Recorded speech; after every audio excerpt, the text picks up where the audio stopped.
አላህ ያያል። አብሽሮ እንደሚ አላህ ሁሉንም ይመለከታል። ከሰዎች እይታ ተደብቀህ ያነባሃቸውን እንባዎች አላህ ተመልክቷቸዋል። ልፋትህን፣ ጥረትህን፣ ድካምህን አላህ ሁሉንም ቆጥሮልሃል። ምናልባት ለሰዎች ደስተኛ ትመስል ይሆናል፣ ፊትህም ፈገግታ ተሞልቶ ይሆናል። ግና የልብህን ሐዘን አላህ ያውቀዋል። ወማ ተስቁጡ ሚን ወረቀቲን ኢላ ያዕለሙሃ። አላህ እኮ ከእያንዳንዱ ዛፍ ስር የሚወድቀውን ቅጠል ያውቃል።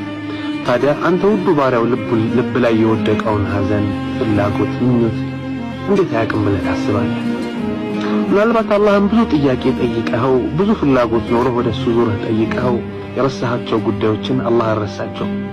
ወዳጄ አላህ አልረሳቸውም። ጊዜያቸውን እየጠበቀ ነው። አላህ ይሰጥሃል።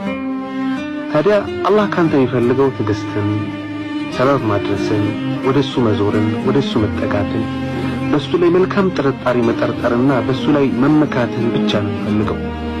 ሁሌም ከአላህ ጋር ሁን። አላህ ካንተ ጋር የሆነ ከአላህ ጋር የሆነ በዱንያ ስኬት አኺራም ላይ ጀነትን ይወፈቃል። ከአላህ ጋር ሁን። አላህ ካንተ ጋር የሆነ